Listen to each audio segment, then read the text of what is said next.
الحمدللہ الحمدللہ الحمدللہ سلام علی المرسلین۔ بھائیو، کل یہ بات بیان کر رہا تھا میں، اس بات کو بہت اچھی طرح سمجھو، اور کوئی بہت مشکل بات نہیں ہے، آسانی سے ہر ایک کے سمجھ میں آئے گی۔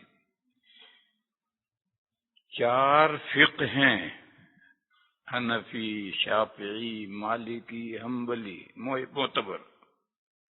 باقی فقہ ہیں معتبر نہیں۔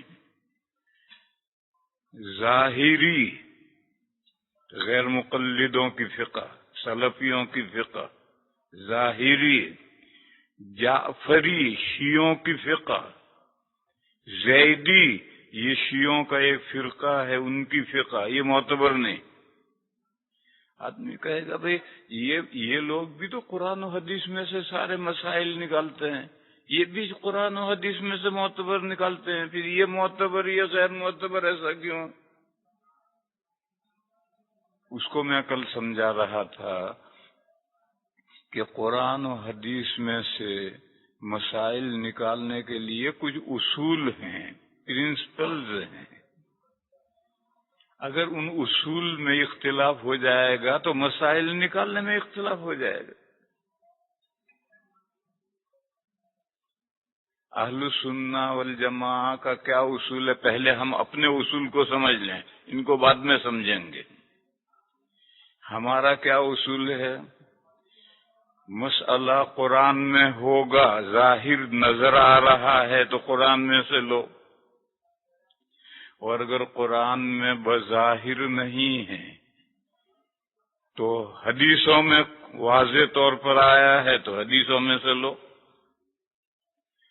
حدیثوں میں بھی واضح طور پر نہیں ہے تو امت کا یونیٹی اتفاق ہے اس کے مسئلے میں تو اس کو لو۔ وہ بھی نہیں ہے تو پھر کسی بھی صحابی کا فتویٰ ہے تو اس کو لو۔ وہ بھی نہیں ہے تو پھر مجتہدین قرآن و حدیث میں سے علتیں ڈھونڈ کر نکالیں گے، پھر مسئلہ قرآن و حدیث میں سے نکالیں گے۔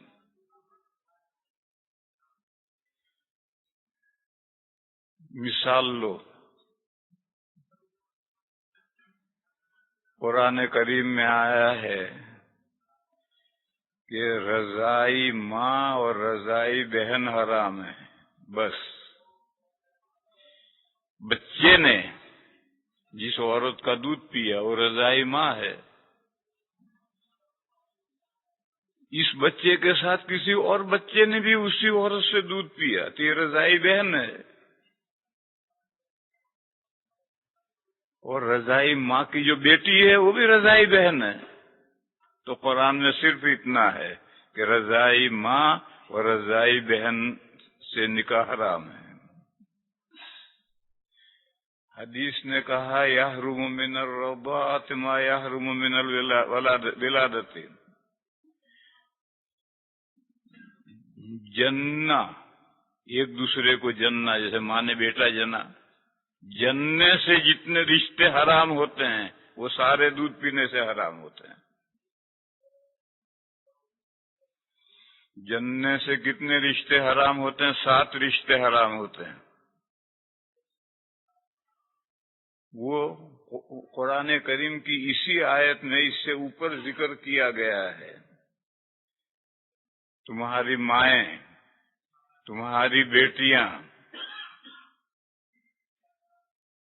تمہاری پھوپھیاں، تمہاری خالائیں، تمہاری بھتیجیاں، تمہاری بھانجیاں،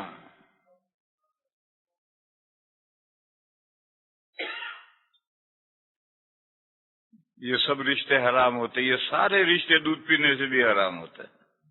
یہ حدیث نے بتایا کہ یحرم من الرضاعۃ ما یحرم من الولادۃ، جتنے رشتے۔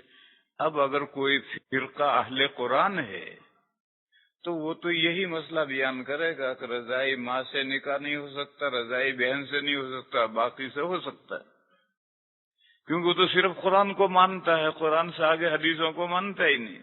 یہاں فرق پڑ جائے گا۔ اور جو قرآن کے ساتھ حدیثوں کو مانتا ہے وہ کہے گا کہ نہیں، یہ جو قرآن کی آیت میں 2 رشتوں کا ذکر ہے یہ فار ایگزامپل ہے، اوپر جو 7 رشتوں کا بیان آیا ہے وہ 7 رشتے دودھ پینے سے بھی حرام ہوتے ہیں. یہ بات حضور نے بیان کی ہے اور حضور کی بات ماننی ضروری ہے. پھر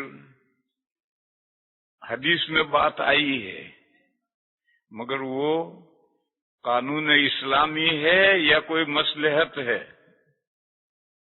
جو کہتے ہیں کوئی بھی حدیث ہو اس سے مسئلہ نکلے گا، وہ تو نکالیں گے کہ 4 بیویوں سے نکاح حسر نہیں، جتنی چاہو بیویاں کرو.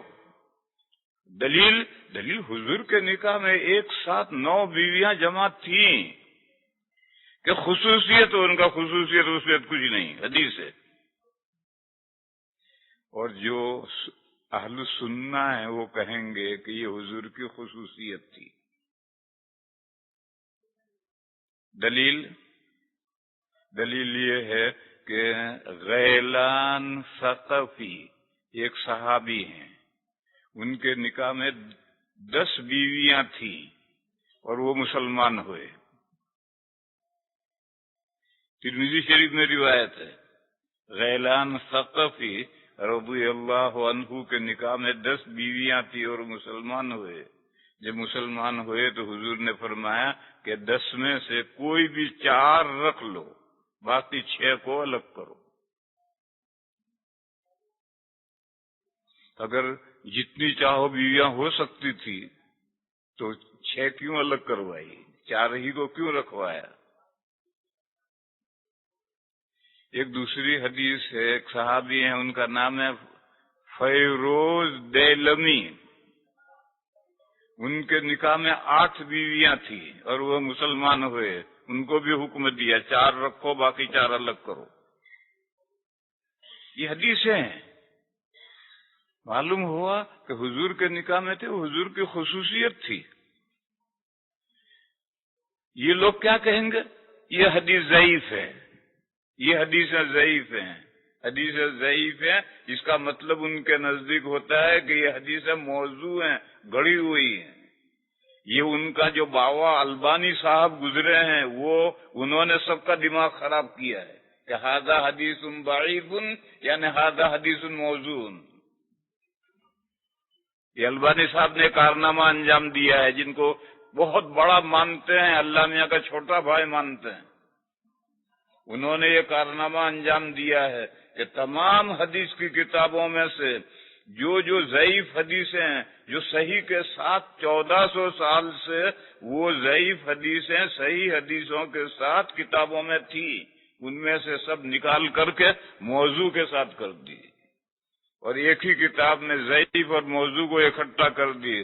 اب سب کا ذہن بن گیا کہ موضوع یعنی ضعیف یعنی موضوع. یہ کارنامہ انجام دیا ہے وہ بہت بڑے حضرت جو گزرے ہیں انہوں نے. تو اب یہ تو کسی بھی حدیث کو ضعیف قرار دینا تو بائیں ہاتھ کا کھیل ہے. یہ تو حدیث ضعیف. اور کسی بھی راوی کو حالات دیکھو گے تو ہر بڑے آدمی کی برائی کرنے والے بھی ہوتے ہیں اور جو جتنا بڑا ہوگا اتنے زیادہ برائی کرنے والے ہوں گے. یہ قدرت کا قانون ہے. بس جتنے بڑے بڑے روات ہیں حدیثوں کے ضرور کوئی نہ کوئی ان کے برائی کرنے والا ہوگا. وہ برائی والے اقوال اکٹھا کر لو، حدیث ضعیف ہو گئی. تو حدیث کو ضعیف قرار دینا تو بائیں ہاتھ کا کھیل ہے.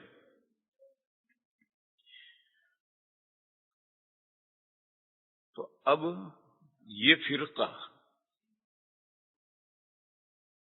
جو کہتا کوئی بھی حدیث، ان کی فقہ کیسے معتبر ہوگی؟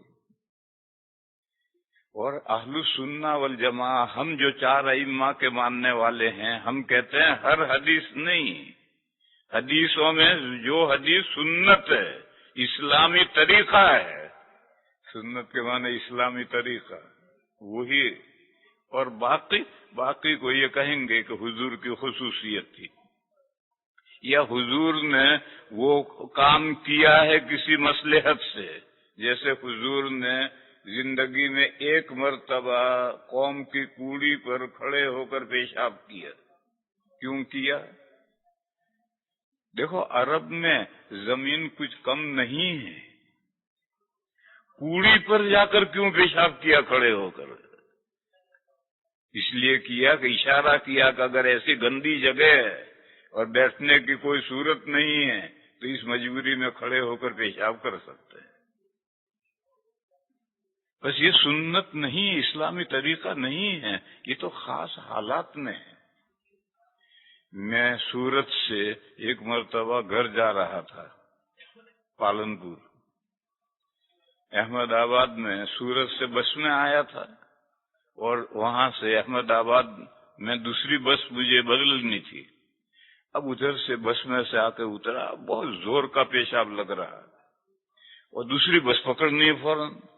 اب جلدی جلدی پیشاب کرنے کی جگہ جہاں ہے وہاں گئے تو وہاں تو کھڑے ہو کر پیشاب کرنے کی جگہ ہے اور نیچے سب گندا، پانی وانی سب گندا، اور سارا بس اڈا انسانوں سے بھرا پڑا ہے، کہیں بیٹھ کر پیشاب کرنے کی جگہ نہیں ہے. تو کیا کرتا ہے؟ میں نے بھی وہیں کھڑے ہو کر پیشاب کیا. ایسی مجبوری ہو تو کیا کرے گا؟ یا ایک مرتبہ میں نے پائلس کا آپریشن سرجری کروائی، ایک ہفتے تک بیٹھنا ہی مشکل تھا. تو اب جب بیٹھ ہی نہیں سکتے ہیں، یہ ڈاکٹری سرجری نہیں کروائی تھی، حکیموں کی عطائیوں کی سرجری کروائی تھی، تو کھڑے ہو کر پیشاب کرتے تھے. اس کے علاوہ اور کیا کریں، مجبوری ہے. یا اسی طرح کی کوئی بھی مجبوری ہو سکتی ہے، مومن کو کوئی بھی مجبوری ہو سکتی ہے. اس مجبوری کے احکام حضور نے بیان کیے ہیں. ایک مرتبہ عمل کر کے دکھایا، قوم کی کوڑی پر جا کر عمل کیا، کھڑے ہو کر پیشاب کیا. ایک مرتبہ نبی پاک صلی اللہ تعالی علیہ وسلم اپنی نواسی کو گود میں لے کر آئے اور گود میں لیے حضور نے نماز پڑھائی. جب رکوع میں جاتے تھے تو نیچے بٹھا دیتے تھے، سجدہ کر کے اٹھتے تھے پھر گود میں لے لیتے تھے. پوری نماز اس نواسی کو گود میں اٹھا کر کے نماز پڑھی. کچھ بندے ہیں جو ناسمجھ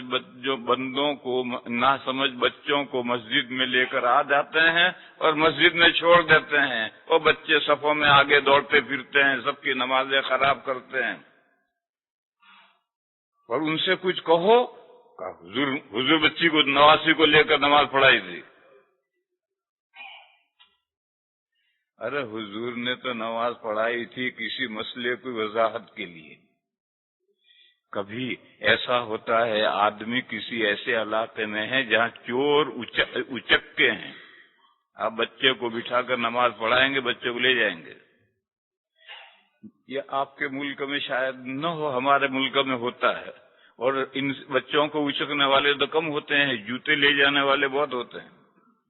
اس لیے جوتے نماز میں آگے رکھنے پڑتے ہیں. دائیں بائیں پیچھے رکھو گے تو لے جائے گا، تو جوتے آگے رکھنے پڑتے ہیں.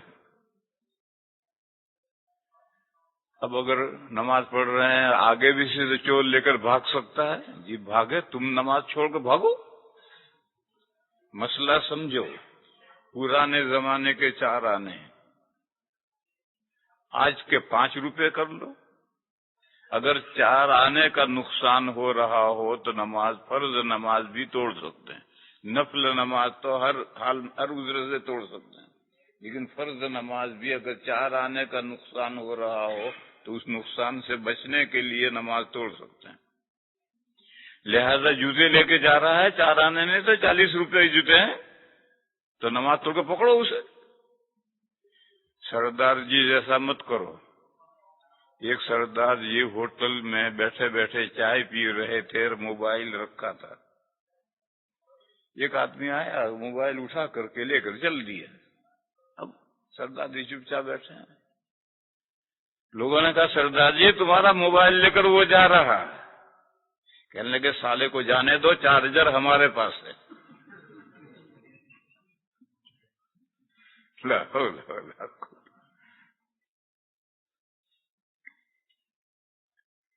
اسی طرح سے کبھی گھر میں عورت اکیلی ہوتی ہے، بچہ ہے اور کوئی نہیں ہے، اب کسی وجہ سے بچہ ڈر گیا ہے، سہم گیا ہے، ماں سے جدا نہیں ہوتا، جدا کرتا تو چلاتا ہے، روتا ہے، تو ویسی صورت میں ماں کیا نماز قضا کرے گی؟ نہیں، نماز اٹھا کر پڑھے گی، بچے کو اٹھا کر نماز پڑھے گی۔ بس اتنا ہے کہ بچے کا بدن اور کپڑے پاک ہونے چاہیے۔ آج کل باندھتے ہیں، کیا باندھتے ہیں؟ نیپی، اس میں ناپاکی اور گندگی ہوتی ہے تو پھر نماز نہیں ہوگی۔ اور عورتیں نیپی باندھ دیتی ہیں صبح اور شام کو کھولتی ہیں، اور شام کو باندھتی ہیں اور صبح کھولتی ہیں، دن بھر کی نجاست اسی میں رہتی ہے، رات بھر کی نجاست اسی میں رہتی ہے۔ اور پھر کیا کہتے ہمارے گھر میں جنات کا اثر ہو رہا ہے، اوپرا کھوپرا ہو رہا ہے۔ ارے اوپرا کھوپرا نہیں ہوگا، جب 24 گھنٹے تمہارے گھر میں ناپاکی رہے گی تو پھر فرشتے آئیں گے؟ ارے جنات ہی تو آئیں گے، شیاطین ہی تو آئیں گے، اور کون آئیں گے؟ جس جگہ پر ناپاکی ہے وہاں فرشتے نہیں جاتے، فرشتے نہیں جاتے تو شیاطین جاتے ہیں۔ اور جب گھر میں نالی پر یہی کیا لفظ تھا، نیپی کھول کر کے نالی پر ڈال رکھی ہے، دھو کر صاف نہیں کی، تو وہ بھی تو ناپاکی وہیں پڑی ہے۔ اب اس گھر میں فرشتے کہاں سے آئیں گے؟ جی شیاطین نہیں تو آئیں گے۔ بچے کے باندھ رکھی ہے، اندر پیشاب ہے یا پخانہ ہے، اور اس کو کھول کے صاف تو کرتے نہیں، تو پھر اس گھر کے اندر کہاں سے فرشتے آئیں گے؟ جہاں پاکی ہے فرشتے تو وہیں جاتے ہیں۔ اور پاکی نجاست حقیقی نہیں، نجاست حکمی جہاں ہوتی وہاں بھی فرشتے نہیں جاتے۔ حدیث میں ہے کہ جس گھر میں فوٹو ہے اس گھر میں فرشتے نہیں جاتے، جس گھر میں جنوبی ہے اس گھر میں فرشتے نہیں جاتے۔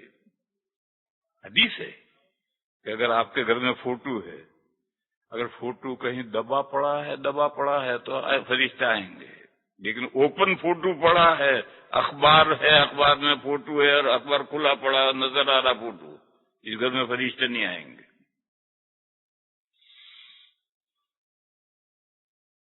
اور جس گھر میں جنوبی ہے، یعنی غسل واجب ہوا ہے اور غسل کرتا نہیں، بھینسے کی طرح پڑا ہے، صبح کروں گا غسل کر، بھائی صبح کریے، مگر فرشتے تو رات میں آئیں گے نہیں تیرے گھر میں، جب تو پڑا ہے جنابت میں تو کہاں سے فرشتے آئیں گے؟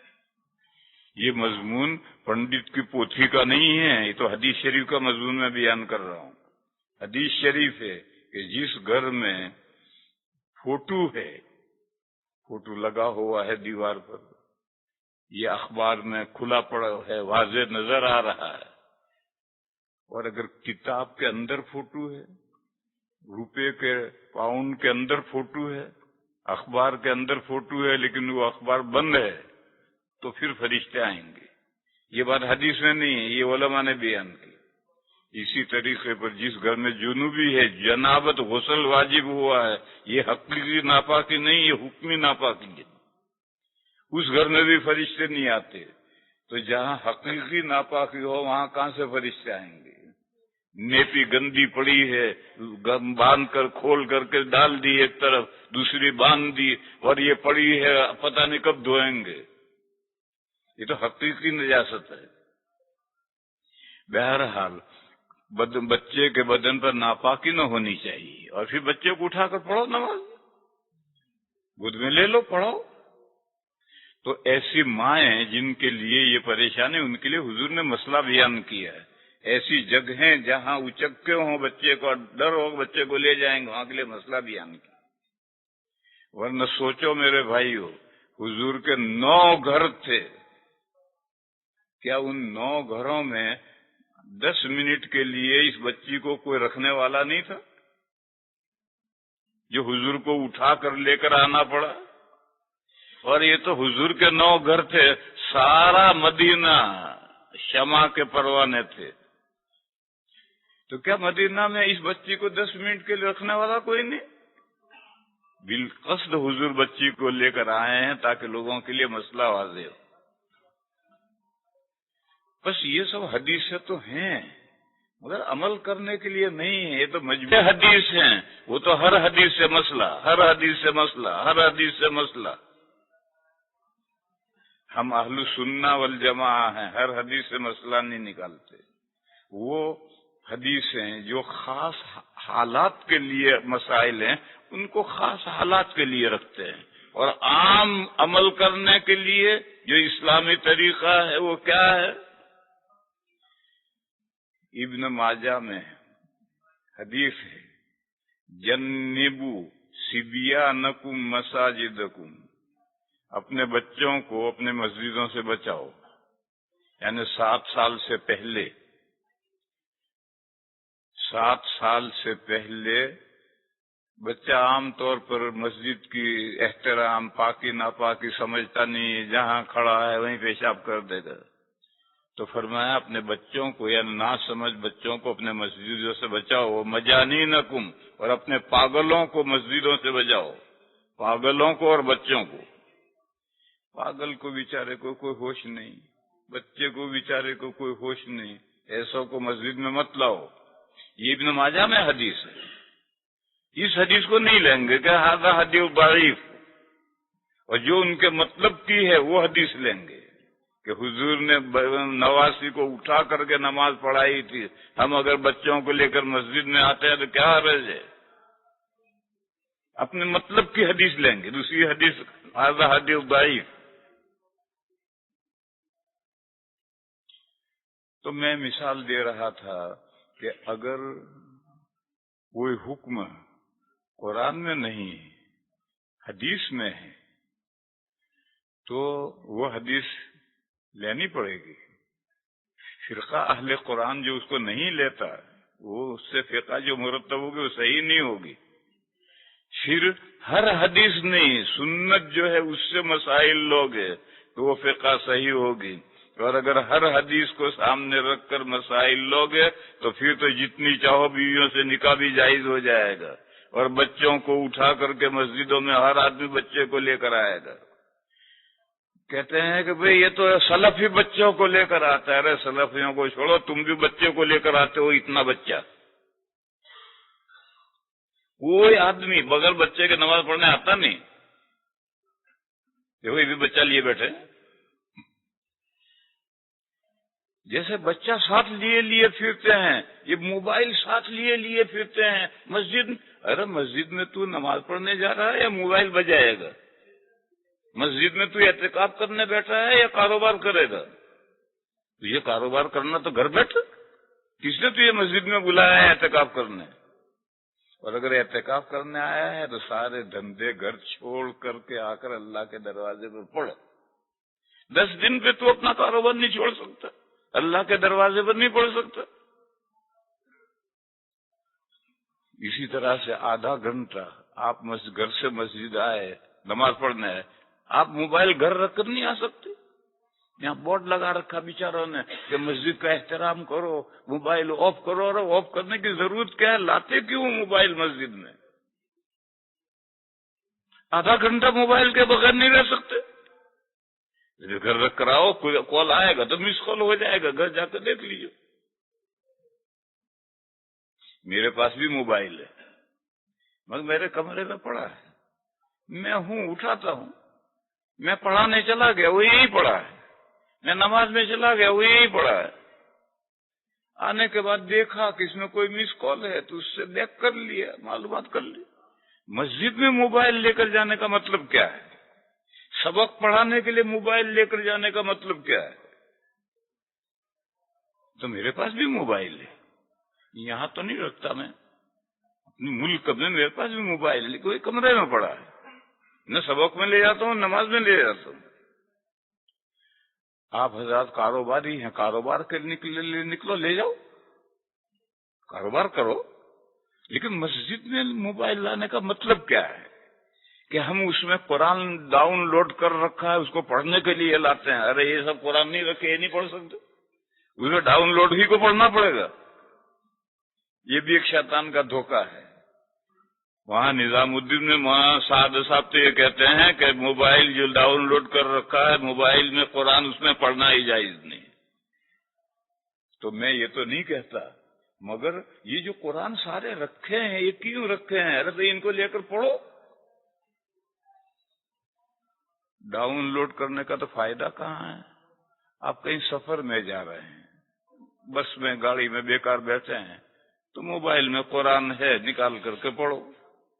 مسجد میں اس کی کیا ضرورت ہے؟ مسجد میں تو 10 قرآن رکھے ہیں، وہاں تمہارے ڈاؤن لوڈ کو پڑھنے کی ضرورت کیا ہے؟ ڈاؤن لوڈ رکھو، مگر سفر میں ہیں، آپ دکان میں ہیں، بس میں ہیں، ریل میں ہیں، قرآن نہیں ہے تو موبائل میں نکال کر پڑھو. اور مسجد میں تو گن نہ سکو اتنے قرآن کریم رکھے ہوئے ہیں، پھر ڈاؤن لوڈ کو لانے کی ضرورت کیا ہے مسجد میں؟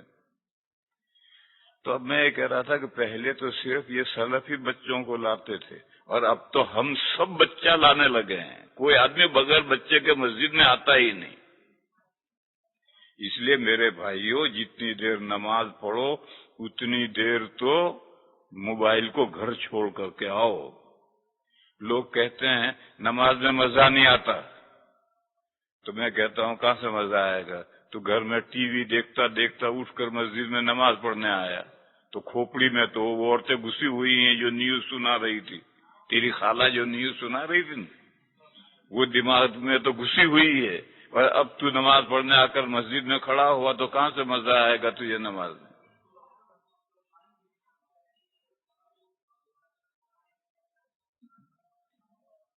پھر اگر کوئی مسئلہ سنت اور حدیث کے فرق کے ساتھ ہے پھر آگے مسئلہ ہے. اگر نہیں ہے تو پھر اب اجماع امت کو دیکھو. اگر اس مسئلے میں امت کی یونیٹی ہے، جیسے کوئی مر جائے تو باپ کا یہ حصہ ٹھیک ہے، دادا باپ نہیں ہے اور دادا ہے، دادا کا کیا حصہ قرآن میں نہیں ہے، حدیثوں میں نہیں ہے. دادا کا باپ نہ ہو تو دادا کا کیا حصہ، اور دادا نہ ہو تو پر دادا کا کیا حصہ؟ یہ مسئلہ قرآن میں بھی نہیں ہے، حدیث میں بھی اوپن نہیں ہے. حضرت صدیق اکبر رضی اللہ تعالی عنہ کے زمانے میں یہ مسئلہ پیش آیا. ایک آدمی کا انتقال ہوا، اس کا باپ نہیں تھا، دادا تھا. تب دادا کا حق قرآن و حدیث میں تو ہے نہیں، تو امیر المومنین حضرت ابو بکر تھے، ان سے پوچھا گیا تو حضرت ابو بکر نے عام صحابہ میں اعلان کیا کہ بھئی اس کا حکم کیا ہے؟ کسی کو حدیث یاد ہو، حضور کا فیصلہ یاد ہو تو بتلاؤ. تو محمد ابن مسلمہ ایک صحابی تھے، انہوں نے بتلایا کہ حضور نے دادا کو باپ کے مانند قرار دیا ہے. باپ ہے تو باپ کی 4 حالتیں ہیں، باپ نہیں ہے تو اس کی جگہ پر دادا آئے گا، اس کی 4 حالتیں، وہی باپ کا جو حصہ ہے وہی پائے گا. اس پر حضرت ابو بکر کے زمانے میں تمام صحابہ کا اتفاق ہو گیا، یونیٹی ہو گئی. بس دادا کا حصہ باپ کے نہ ہونے کی صورت میں اجماع امت سے طے ہوا ہے. جو لوگ یہ سلفی کہتے ہیں، ظاہری غیر مقلدین جو ہیں، وہ اجماع کو نہیں مانتے، اور ہم اہل سنہ والجماعہ ہیں. ہم سنت مانتے ہیں، پھر جماعت مسلمین کو مانتے ہیں. تو مسلمانوں کی جماعت جب متفق ہو گئی تو ہم اس مسئلے کو اپنی فقہ میں لیتے ہیں، وہ نہیں لیتے. دوسرا مسئلہ، حضرت فاروق اعظم کا زمانہ آیا تو نبی پاک صلی اللہ تعالی علیہ وسلم نے زندگی کے آخری رمضان میں، آخری عشرے میں 3 راتیں جماعت سے نماز پڑھائی تھی اور 20 رکعتیں پڑھائی تھی. اور خود نبی پاک صلی اللہ علیہ وسلم بھی رمضان کی ہر رات میں سونے سے پہلے 20 رکعتیں پڑھاتے تھے. پھر جو صحابہ کا ذوق و شوق دیکھا تو خطرہ ہوا کہ کہیں اس نماز کو فرض نہ قرار دیا جائے. اگر فرض ہوا تو امت نبھا نہیں سکے گی. تو حضور پیچھے ہٹ گئے، چوتھے دن نماز نہیں پڑھانے آئے. اور لوگ اپنے اپنے طور پر اسی طرح سے جیسے پہلے پڑھتے تھے، سونے سے پہلے نفلیں پڑھتے رہے. حضرت فاروق اعظم رضی اللہ تعالی عنہ کا دور خلافت آیا تو حضرت علی نے حضرت عمر کو ایک مشورہ دیا. حضرت علی نے حضرت عمر کو حدیث سنائی کہ حضور نے فرمایا ہے کہ شب قدر میں جبرائیل فرشتوں کے جھرمٹ کے ساتھ زمین پر اترتے ہیں اور جو بھی نماز پڑھ رہا ہے اس سے مصافحہ کرتے ہیں. یہ حدیث ہے، بہت اعلیٰ درجے کی صحیح حدیث ہے. بس حضرت علی نے حضرت عمر کو مشورہ دیا کہ ہم ایسا نظام کیوں نہ بنا دیں کہ جبرائیل رمضان کی جس رات میں بھی آئیں، کیونکہ شب قدر تو متعین نہیں ہے، جس رات میں بھی آئیں تمام مسلمان نماز میں کھڑے ملیں. ایسا نظام کیوں نہ بنا دیں؟ کیا نظام بنانا ہے؟ کہ وہ جو حضور نے 3 راتیں نماز پڑھائی تھی، پھر فرضیت کے اندیشے سے نہیں پڑھائی تھی، اب تو فرضیت کا اندیشہ نہیں رہا، وہی بند ہو گئی.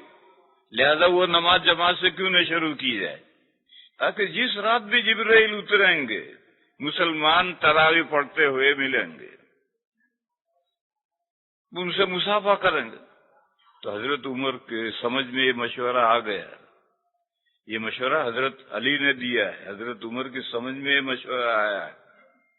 اور یہ جو میں روایت بیان کر رہا ہوں یہ تفسیر الدر المنثور میں انا انزلناہ فی لیلۃ القدر کی تفسیر میں یہ روایت ہے. لوگ یہ سمجھتے ہیں کہ حضرت عمر نے شروع کیا. حضرت عمر کو تو حضرت علی نے مشورہ دیا ہے اور حضرت عمر کی سمجھ میں مشورہ آیا. چنانچہ حضرت عمر رضی اللہ تعالی عنہ نے تراویح با جماعت پڑھنے کا نظام بنایا اور پوری امت متفق. آج تک شرقاً غرباً تمام امت وہی 20 رکعتیں پڑھتی چلی آ رہی ہے. جو لوگ اجماع امت کو نہیں مانتے وہ حضرت عمر کے زمانے کے اس اجماع کو نہیں مانتے. وہ تو کہتے ہیں کہ 20 رکعت تراویح جماعت سے یہ تو بدعت عمر ہی ہے، عمر نے ایک بدعت نکالی ہے. اور اجماع امت، وہ کہتے اجماع امت کوئی چیز نہیں ہے، قرآن اور حدیث بس. اچھا بھیا حدیث تو فی اللہ حدیث کتنی نماز پڑھنی ہے رمضان میں؟ تو ڈھونڈ کر حدیث لایا حضرت عائشہ کی بہت اعلیٰ درجے کی صحیح حدیث کہ نبی پاک صلی اللہ علیہ وسلم 12 مہینے تہجد 11 رکعتیں پڑھتے تھے. 8 رکعتیں تہجد اور 3 رکعتیں وتر. 12 مہینے یہ معمول تھا. یہ حدیث ڈھونڈ کر لایا کہ 8 رکعتیں پڑھو.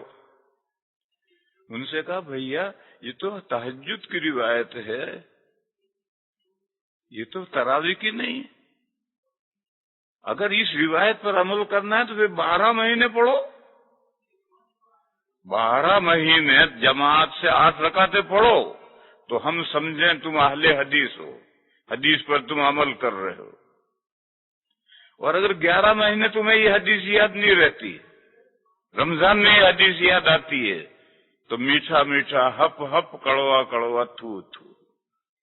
یہ کیا بات ہوئی؟ دیکھو میرے بھائیو، ایک قاعدے ایک کسوٹی بتاؤں. اہل حق اور گمراہ فرقوں میں پہچان کیسے پہچانے؟ کسوٹی کیا ہے؟ موٹے موٹے دلائل تو علماء جانے، میں اور آپ تو کیسے فیصلہ کریں گے؟ ایک چھوٹا سا فیصلہ، جو بھی گمراہ ہے اس میں 2 چیزوں کی کمی ہوگی. تعبد عین سے اور تأدب حمزہ سے. عبادت کرتے ہوئے موت آئے گی اسے. اور گزرے ہوئے بڑوں کا کوئی رسپیکٹ نہیں اس کے دل میں. قلت تعبد، عبادت کی ورشپ کی کمی، اور قلت تعدب، گزرے ہوئے کا رسپیکٹ اس کے دل میں نہیں ہوگا. اب دیکھو یہ جملہ، یہ بدعت عمری ہے، یعنی عمر تیرا چھوٹا بھائی ہے، بولنے کا انداز دیکھو تو بدعت عمری ہے. تو گزرے ہوئے جو اسلاف ہیں اس کا کوئی رسپیکٹ اس کے دل میں نہیں ہوگا. اور عبادت کرتے ہوئے موت آئے گی، جو کم سے کم کرنا پڑے وہ لو. جیسے یہ جماعت اسلامی کے لوگ ہیں مودودی، صبح سے شام تک حکومت الہیہ قائم کرنے کے لیے دوڑ دھوپ کریں گے، اور داڑھی کا ٹھکانہ نہیں ہوگا اور نماز کی پابندی نہیں ہوگی. نوٹ کرو، صبح سے شام تک اس سے ملیں گے، اس سے ملیں گے، اس سے ملیں گے، حکومت الہیہ قائم کرنی، اور نماز کا ٹھکانہ نہیں ہے، جماعت کی پابندی نہیں ہے، داڑھی کا ٹھکانہ نہیں ہوگا. صبح سے شام تک یہ دوڑ دھوپ کریں، عبادت کرتے موت آتی ہے. یہ دو کسوٹی ہیں، اس کو جب جہاں چاہو پرکھا کے دیکھو. تو اب یہ 8 رکعت والی حدیث لائے، کیوں؟ کم سے کم عبادت کرنی پڑے. 20 نہیں پڑھنی. ارے 20 پڑھو گے تو کیا آسمان ٹوٹ پڑے گا؟ جتنا گڑ ڈالو گے اتنا میٹھا ہوگا. نہیں، پڑھنا ہی نہیں. اس لیے یہ حدیث لائے تو 12 مہینے اس پر عمل کرو. صرف رمضان میں کیوں؟ اور اگر وہ یہ کہیں کہ حضور نے 3 راتیں جماعت سے پڑھائی تھی اس لیے ہم صرف رمضان میں پڑھتے ہیں، تو حضور نے 3 راتیں پڑھائی تھی، تم 30 راتیں کیوں پڑھتے ہو؟ حضور نے 3 راتیں پڑھائی تھی، تم بھی 3 راتیں پڑھو. 26ویں تاریخ سے آؤ، 26، 27، 28 پھر جاؤ، تاکہ مسجدوں سے تمہارا فتنہ جائے. 3 راتیں پڑھ کے چلے جاؤ، اس سے پہلے مت آؤ، اس کے بعد بھی مت رکو. 3 راتیں پڑھنے آؤ. ہر رات میں 8 رکعتیں ہوئے، آدھا دھڑ سے مسجد خالی. اب پیچھے جو بیچارہ پڑھنے والا ہے وہ بھی ساتھ میں چپکے سے کھسک جاتا ہے. یہ تسللون بہ لواذا، یہ ان کی نحوست ہے. اس کے پیچھے میں یہ بھی گیا. تو میں یہ بتا رہا کہ جو امت کے اجماع سے جو مسئلے طے ہیں، اب یہ جو اجماع کو مانتے ہی نہیں ہیں تو وہ تو اپنی کتابوں میں مسئلہ نہیں لیں گے. حضرت عثمان غنی رضی اللہ تعالیٰ عنہ کا دور آیا تو مدینہ کافی بڑا ہو گیا، کیونکہ نئے مسلمان ہو رہے ہیں، اور خلیفہ امیر المومنین مدینہ میں ہے تو کیپٹل میں سب لوگ آ کر بستے ہیں. تو مدینہ کافی بڑا ہو گیا ہے. اور حضور کے زمانے میں جب امام ممبر پر آ کر بیٹھتا تھا تو مسجد کے دروازے کے اوپر چھت پر اذان ہوتی تھی. وہ اذان 2 مقصد کے لیے دی جاتی تھی. ایک، سارے شہر کو اطلاع دی، حی علی الصلاۃ، آؤ نماز کو، آؤ نماز کو. کوئی باقی رہ گیا ہے، ورنہ اکثر تو آ چکے ہیں. کوئی باقی رہ گیا ہے تو اسے بلایا، آؤ نماز کو. اور جو آ گئے ہیں ان کو کہا اپنی نمازیں وغیرہ بند کرو، امیر المومنین خطبہ دینے کے لیے، تقریر کرنے کے لیے ممبر پر آ کر بیٹھ گئے ہیں. تو جتنی دیر میں اذان ہوگی اتنی دیر میں جس کی نیت بند رہی ہے وہ اپنی نماز پوری کرے گا. دیکھو آج کل ہماری اذانیں بھی صحیح نہیں رہی ہیں اور ہماری اقامت بھی صحیح نہیں رہی. حدیث میں ہے جب فجر کی اذان شروع ہوتی تھی تو حضور فوراً اٹھ کر کے فجر کی 2 سنتوں کی نیت باندھتے تھے، اور اذان ختم ہوئی اور حضور کی 2 سنتیں پوری ہو جاتی تھی. یصلی رکعتي الفجر والاذان فی اذنہ، ترمذی میں روایت ہے. آج ہماری جو فجر کی اذان ہوتی ہے یا کوئی بھی اذان ہوتی ہے، اس اذان کے درمیان میں 2 رکعت نفلیں پڑھ سکتا ہے؟ نہیں پڑھ سکتا۔ تو اس لیے اقامہ بھی ہے۔ حضرت ابن عمر فرماتے ہیں مسجد نبوی میں اقامہ شروع ہوتا تھا اور میں بقی کے پاس حراش جانوروں کی منڈی تھی، جہاں ابن عمر اونٹوں کو بیچتے خریدتے تھے، ان کا کاروبار تھا۔ تو کہا میں بقی کے پاس میں جانوروں کی منڈی میں ہوتا تھا اور مسجد نبوی میں اقامہ شروع ہوتا تھا، تو میں اقامہ شروع ہونے کے بعد منڈی میں سے چلتا تھا، نماز تکبیر تحریمہ کہنے سے پہلے میں صف میں آ کر کھڑے ہو جاتا تھا۔ جا کے دیکھو، مسجد نبوی سے بقی قبرستان 500 گز ہے۔ وہاں سے بازار میں سے ایک آدمی آ کر کے صف میں کھڑا ہو گیا تکبیر اولا سے پہلے۔ آج ہمارا امام مقتدی اس دروازے سے یہاں تک صف میں نہیں آ سکتا اور تکبیر پوری ہو جاتی۔ تو سارا نظام ہی سارا بگڑ گیا، تکبیر کہنے کا انداز بگڑ گیا۔ اب جب ایک مکھی مارو گے تو پھر دوسری مکھی مارنی پڑے گی۔ اب جب تکبیر کہنے کا انداز ہی بگڑ گیا تو اب لوگ پہلے کھڑے ہو کر صفیں بنا لیں گے تب تکبیر شروع ہوگی، کیونکہ تکبیر تو اتنی فٹافٹ ہو جاتی ہے کہ پھر صفیں درست کرنے کا موقع ہی نہیں رہتا ہے۔ تو پھر مکھی پر مکھی یہ ماری کہ پہلے صفیں کھڑے ہو جاؤ، صفیں درست کر لو، پھر فٹافٹ تکبیر کہہ لو۔ حالانکہ تکبیر تو اتنی دیر میں ہوتی ہے کہ ساری صفیں درست ہو جاتی ہیں۔ خیر، میں دوسری طرف چلا گیا۔ حضرت عثمان کے زمانے میں جو حضور کے زمانے سے طریقہ چلا آ رہا تھا، جب امام ممبر پر آ کر خطبے کے لیے بیٹھ جاتا تو مسجد نبوی کے دروازے کے اوپر چھت پر اذان ہوتی تھی، اور وہ اذان 2 مقصد لے کر ہوتی تھی، غائبین کو بلانے کے لیے اور حاضرین کو یہ کہنے کے لیے کہ جلدی فٹافٹ نماز ختم کرو، امیر المومنین تقریر کرنے آ گئے ہیں۔ حضرت عثمان رضی اللہ تعالی عنہ کا زمانہ آیا تو مدینہ پھیل گیا۔ خود حضرت عمر کے زمانے میں حضرت عثمان کے ساتھ یہ واقعہ پیش آیا ہے۔ حضرت عمر خطبہ دے رہے ہیں اور خطبے کے دوران حضرت عثمان آئے تو حضرت عمر نے ڈانٹا، مولوی صاحب یہ آنے کے کیا وقت ہے، کاروبار میں لگے رہتے ہو، جمعہ کی نماز کے لیے بھی وقت پر نہیں آتے ہو۔ حضرت عثمان کو ڈانٹا تو حضرت عثمان نے کہا میں مارکیٹ میں تھا اور اذان سنی، فوراً گھر آیا اور وضو کر کے آیا، کہیں رکا نہیں ہوں۔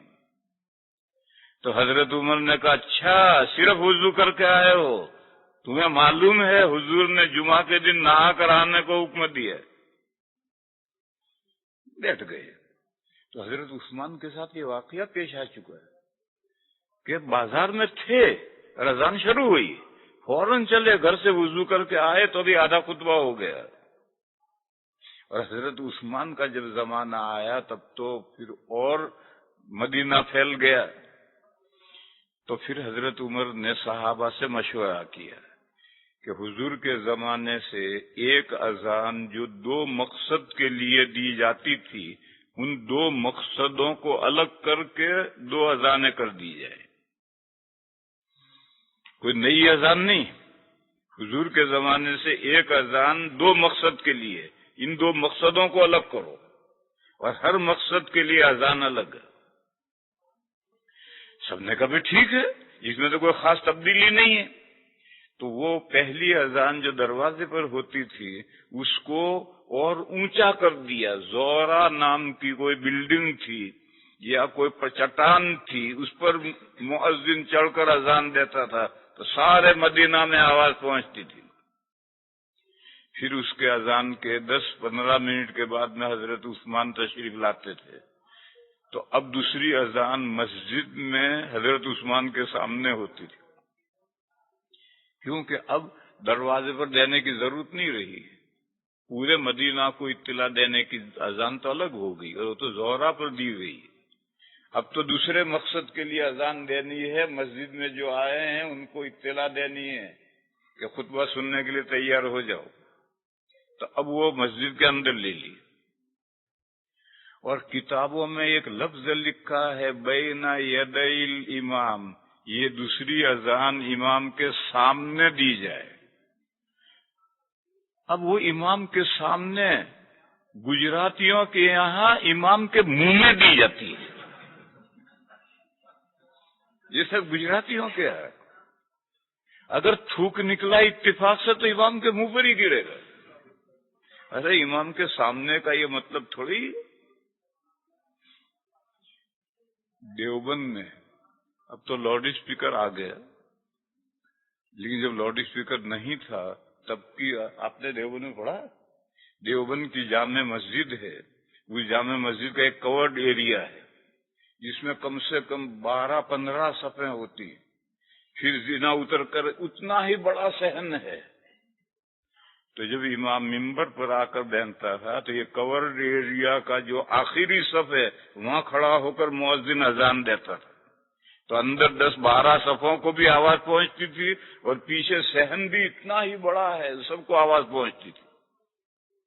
گویا ممبر سے 13ویں 14ویں 15ویں صف میں کھڑا ہو کر اذان امام کے سامنے۔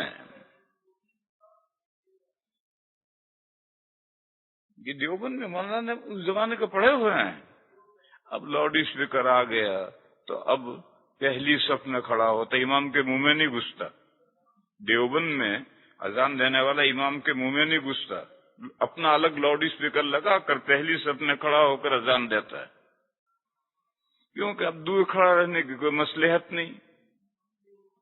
اس زمانے میں جب دہلی کی جامع مسجد میں امام ممبر پر آ کر بیٹھتا تھا تو 3 آدمی ایک ساتھ اذانیں دیتے تھے، ایک سامنے، ایک دائیں، ایک بائیں، اور پوری مسجد میں آواز پہنچتی تھی۔ 3 مؤذن ایک ساتھ اذانیں دیتے تھے۔ بہت بڑی مسجد ہے، ایک طرف اذان دو گے تو دوسری طرف آواز ہی نہیں پہنچے گی۔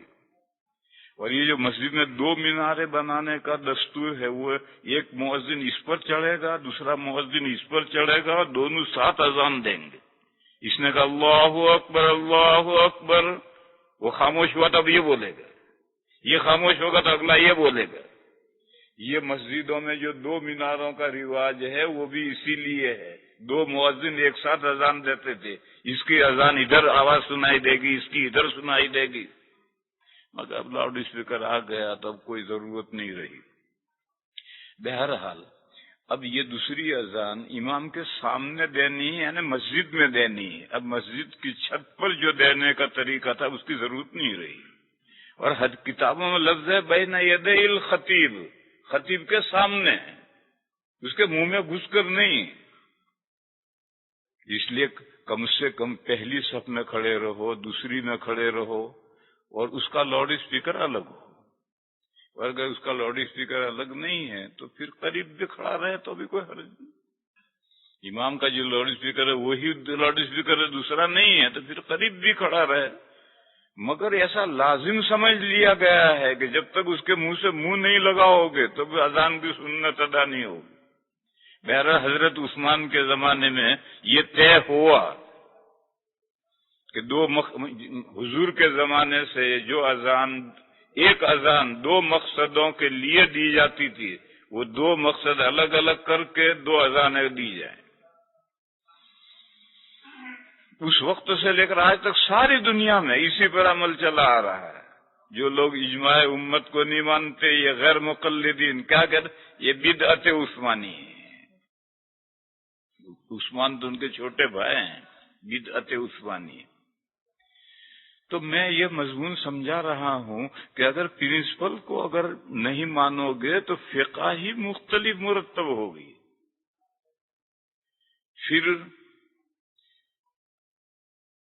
اور آگے چلو تو آگے نمبر آتا ہے اجتہاد آثار صحابہ کا، اور پھر اس کے بعد نمبر آتا ہے قیاس مجتہدین کا۔ قیاس مجتہدین کا کیا مطلب ہے اسے میں سمجھاؤں، وہ تو لوگ سمجھتے نہیں۔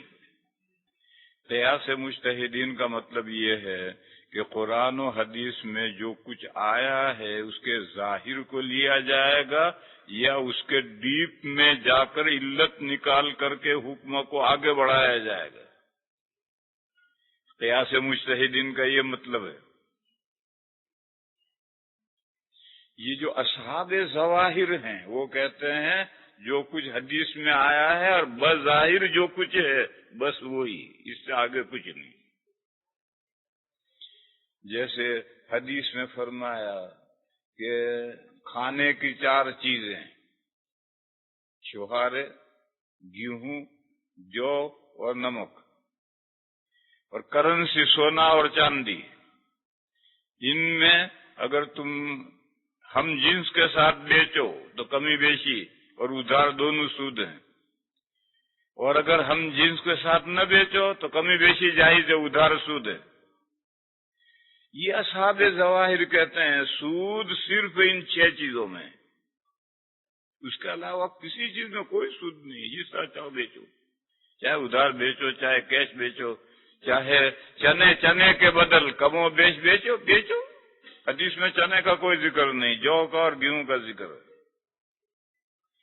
4 ائمہ کے ماننے والے کہتے ہیں کہ نہیں، یہ جو 6 چیزیں ہیں ان میں سے علت نکالیں گے.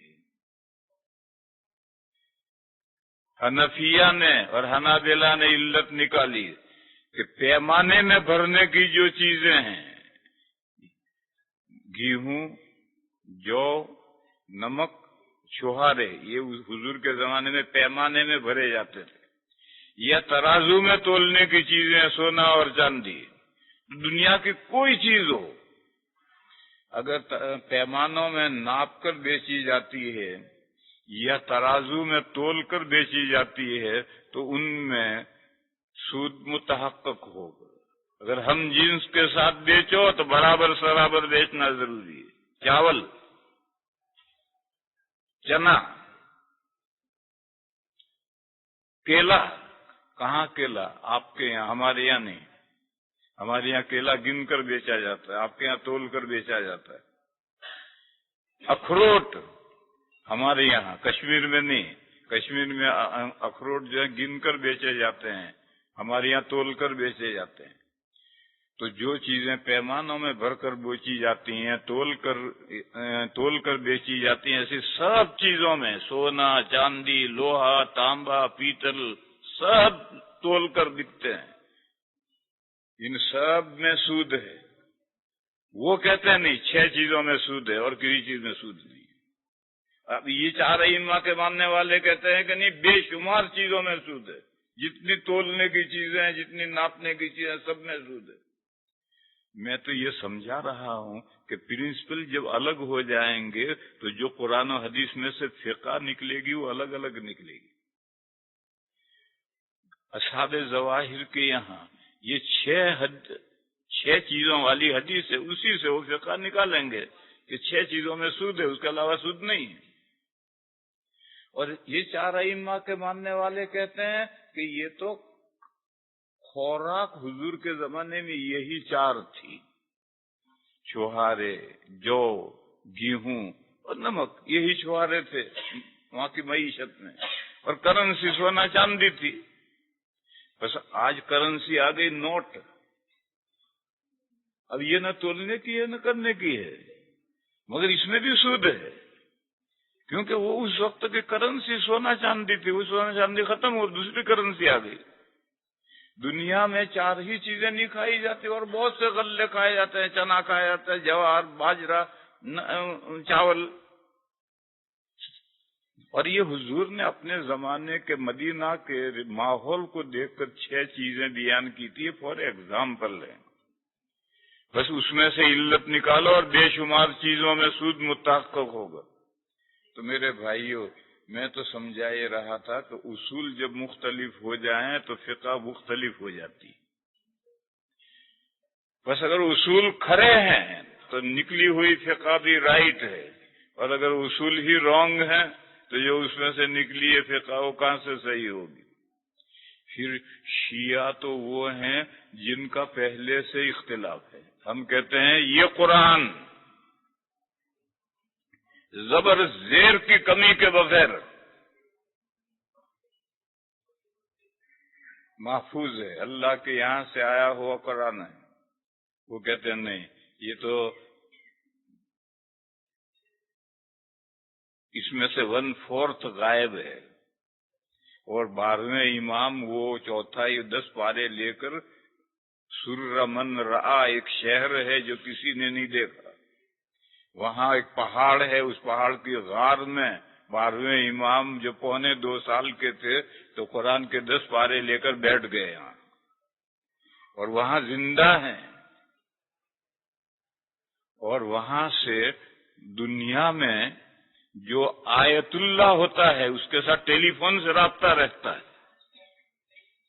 یہ جو آیت اللہ ہے یہ اس 12ویں امام کا قائم مقام ہے، اور اس کا اس 12ویں امام سے ٹیلی فون سے رابطہ ہے،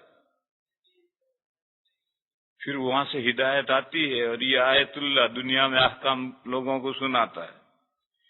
وہ وہاں چھپے ہوئے ہیں، کب نکلیں گے؟ جب دنیا میں 313 مخلص شیعہ وجود میں آئیں گے تب نکلیں گے۔ اب شیعہ جو ہیں سارے منافق ہیں، اب جتنے شیعہ ہیں تو سب منافق ہیں۔ جب 313 مخلص شیعہ وجود میں آئیں گے تب وہ نکلیں گے۔ تو قرآن کے 10 پارے ہی غائب ہیں، اب اس میں سے جو فقہ نکلے گی وہ کیسی نکلے گی؟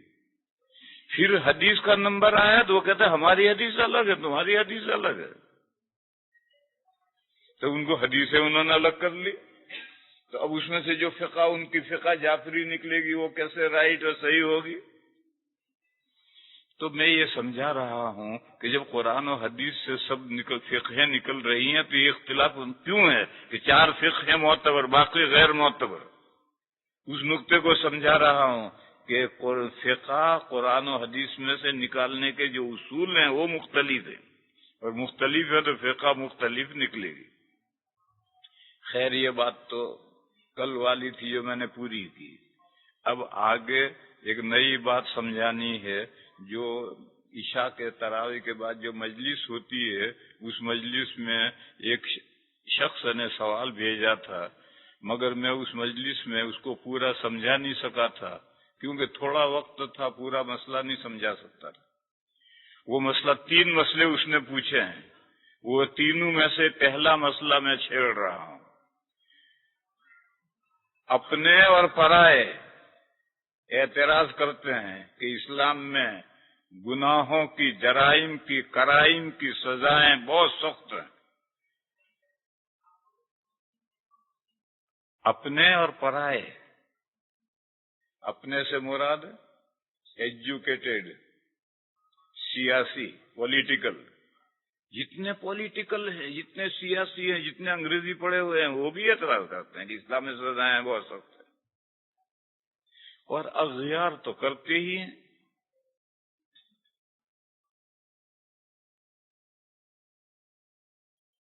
یہ جو کہتے ہیں اس سے سلسلے میں سب سے پہلے ایک واقعہ سنو۔ میں راندیر پڑھا تھا، اور وہ راندیر اور سورت کے بیچ میں کالج کھلا تھا، نویوگ کالج۔ اس نویوگ کالج میں ایک پروفیسر تھے، عاشق حسین نام تھا یا پتہ نہیں کیا نام تھا، وہ میرے پاس اشرفیہ میں آئے، اور یہیں سے لندن سے ایک رسالہ نکلتا ہے اسلامک ریویو، وہ لے کر آئے، اور آ کر مجھ سے کہنے لگے اس میں ایک مضمون چھپا ہے، اس مضمون میں یہی ہے کہ اسلام میں جو گناہوں کی سزا ہیں وہ بربریت ہے، بہت سخت سزائیں ہیں، ایسی سزائیں نہیں ہونی چاہیے۔ تو وہ پروفیسر صاحب میرے پاس وہ رسالہ لے کر آئے، میں تو انگریزی نہیں جانتا تھا، انہوں نے بتلایا کہ یہ مضمون ہے، میں اس کا جواب لکھنا چاہتا ہوں، مجھے مواد چاہیے۔ وہ میرے پاس اس لیے آیا کہ مجھے اس کا جواب لکھنا ہے، مجھے مواد چاہیے۔ تو میں نے ان سے کہا کہ پروفیسر صاحب میرے پاس تو کوئی مواد نہیں ہے، اور اس کا اعتراض صحیح ہے کہ اسلام میں سزائیں بہت سخت ہیں، اس کا اعتراض صحیح ہے، اور میرے پاس کوئی مواد نہیں ہے جو آپ کو میں دوں کہ آپ جواب لکھیں۔ اب وہ بھچکے سے بیٹھے، میں نے کہا ان کا اعتراض صحیح ہے کہ اسلام میں یہ سزائیں بہت سخت کڑی سزائیں ہیں. پھر جب وہ خاموش ہو گئے، مایوس سے ہو گئے، تو میں نے کہا پروفیسر صاحب ایک کام کرو، آپ پروفیسر ہیں، سارا لٹریچر آپ کے سامنے ہے، آپ 2 سال کا سعودیہ کا چارٹ بنا کر لاؤ اور 2 سال کا امریکہ کا چارٹ بنا کر لاؤ کہ 2 سال میں کتنے ناحق قتل ہوئے سعودیہ میں، کتنی چوریاں ہوئی اور ہاتھ کاٹے گئے، کتنے زنا ہوئے اور سنسار کیے گئے، کتنے شرابی پکڑے گئے اور کوڑے مارے گئے. یہ 4 جرائم اور نہیں. اور امریکہ میں یہ 4 گناہ کتنے ہوئے، 2 سال کا چارٹ بنا کے لاؤ. کہ ٹھیک ہے. وہ چلے گئے اور 1 ہفتے کے بعد آئے اور 2 سال کا نہیں 10 سال کا چارٹ بنا کے لائے. ان کے بعد تو سارا اخبارات تھے، رسالے تھے، 10 سال کا چارٹ. اس 10 سال کا چارٹ بنا کے لائے. اس 10 سال میں سعودیہ میں ایک مرد اور عورت زنا کرنے والے سنسار نہیں کیے گئے تھے. 10 سال میں کوئی زنا کرنے والا مرد یا عورت سنسار نہیں کیا گیا. اور 3-4 قتل عمد کے قصاص کے واقعات پیش آئے کہ کسی نے جان بوجھ کر قتل کیا تو اسے قصاص. 4-5 قصے 10 سال میں 4-5. اور ہاتھ کاٹنے کے 10 سال میں 10-15-20 واقعے پیش آئے. اور شراب پینے کا کوئی واقعہ ہی نہیں پیش آیا، وہاں شراب ممنوع ہے.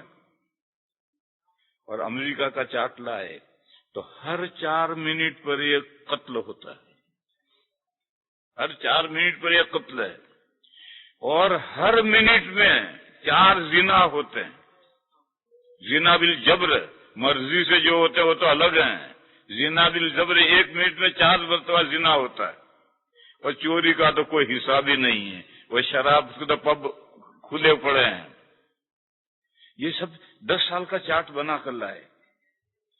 تب میں نے ان سے کہا پروفیسر صاحب یہ جواب ہے. کہ کیا مطلب؟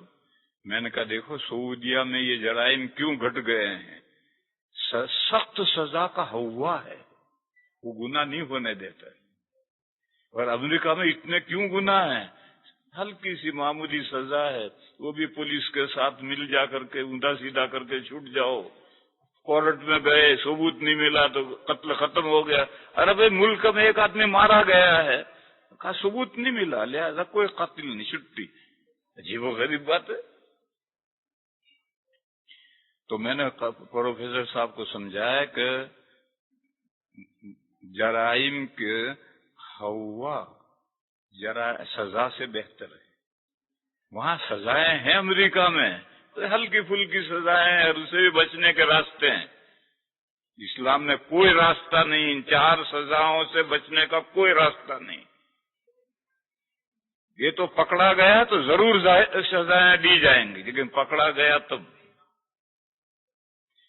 جب فتح مکہ ہوا، مکہ مکرمہ فتح ہوا، تو اسی فتح مکہ کے بعد حضور 19 دن مکہ میں رہے ہیں، کیونکہ حنین کی خبریں آ رہی تھی کہ وہ مکہ پر حملہ کرنے والے ہیں، تو حضور وہیں ٹھہرے رہے. اس زمانے میں قریش کے قبیلے بنو مخزوم کی ایک عورت نے زیور چورایا، پکڑا گیا، فیصلہ ہوا ہاتھ کٹے گا. دایاں ہاتھ یہاں سے کاٹتے ہیں، پہلے ہاتھ کو سن کر دیتے ہیں، پھر کھینچ کر کے پہنچا اتار دیتے ہیں، پھر اس کو کاٹ دیتے ہیں، پھر علاج کر کے دواخانے میں علاج کر کے جب ہاتھ ٹھیک ہو جائے گا تب بھیج دیں گے گھر.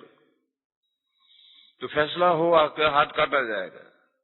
اب قریش کے لیے بڑا مسئلہ ہو گیا، کیونکہ کل تو مکہ ہاتھ سے گیا ہے، قریش کے ہاتھ سے مکہ گیا ہے. حضور نے صحابہ نے فتح کر لیا مکہ. اب قریش کی ایک عورت کا ہاتھ کٹے گا تو قریش کی ایک عورت کا ہاتھ نہیں کٹے گا، قریش کی ناک کٹ جائے گی. تو اب قریش کو بڑی فکر ہوئی کہ یہ ہاتھ کٹنے کا جو فیصلہ اسے رکوانا چاہیے. کون حضور سے سفارش کرے؟ تو لوگوں نے بتلایا کہ حضور کا ایک پوتا ہے منہ چڑھا، وہ سفارش کر سکتا اور کوئی نہیں کر سکتا. حضور کا پوتا تھا، حضور کے منہ بولے بیٹے تھے حضرت زید ابن حارثہ، ان کے لڑکے تھے حضرت اسامہ، وہ گویا حضور کے پوتے تھے، منہ چڑھے تھے، حضور کے محبوب تھے. تو لوگوں نے ان کو، بڑی عمر ہے، چھوٹا بچہ نہیں ہے، کہ تم حضور سے کہو کہ اس کا ہاتھ نہ کٹے، اور جو سزا دینی ہو دے دو، ہاتھ نہ کٹے، تاکہ قریش کی ناک نہ کٹ جائے.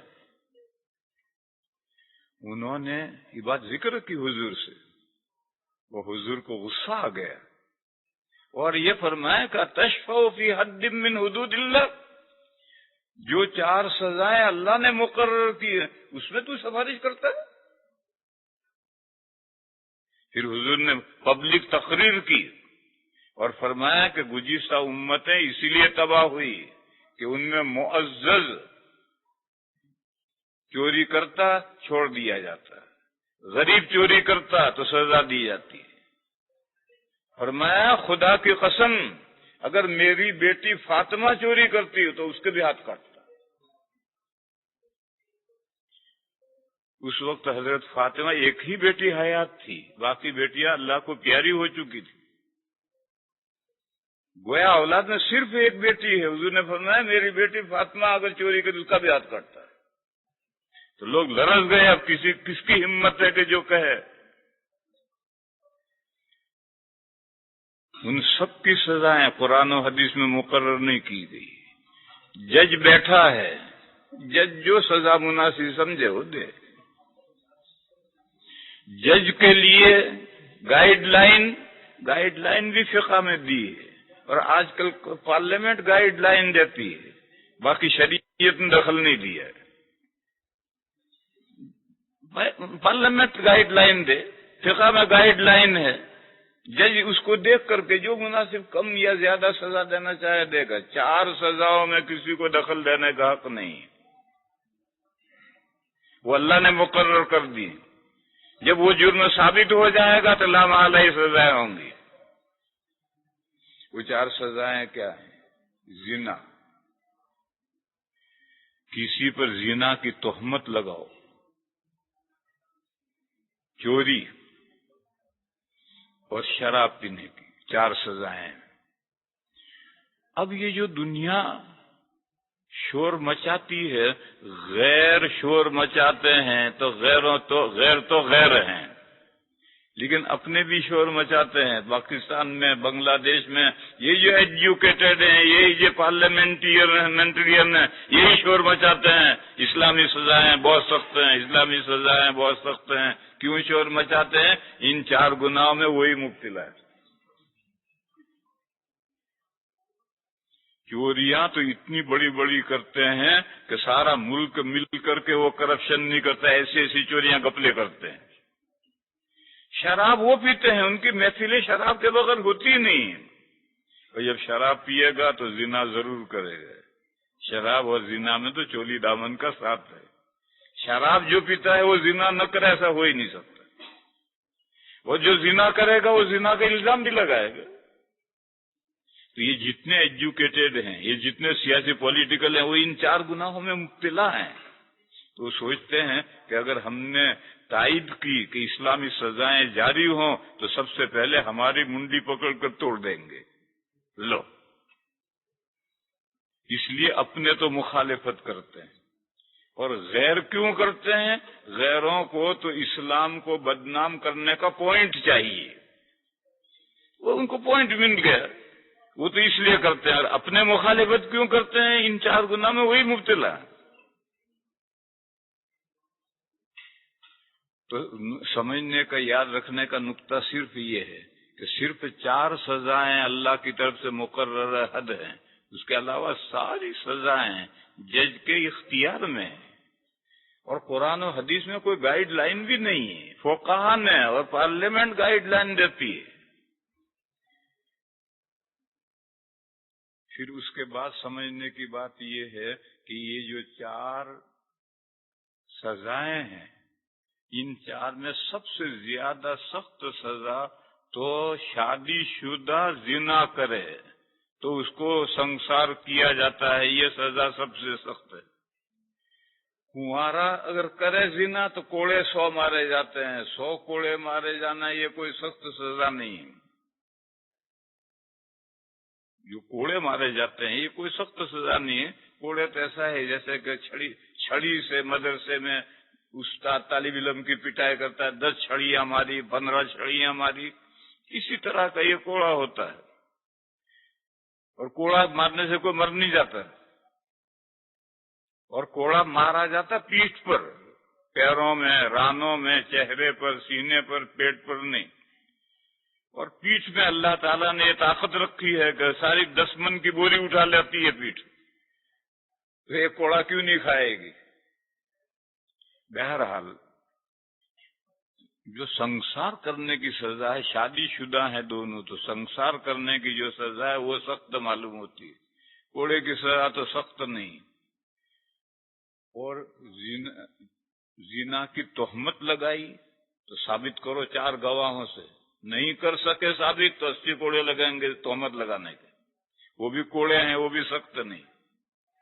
اور ہاتھ کٹتا ہے وہ کوئی مسئلہ نہیں ہے،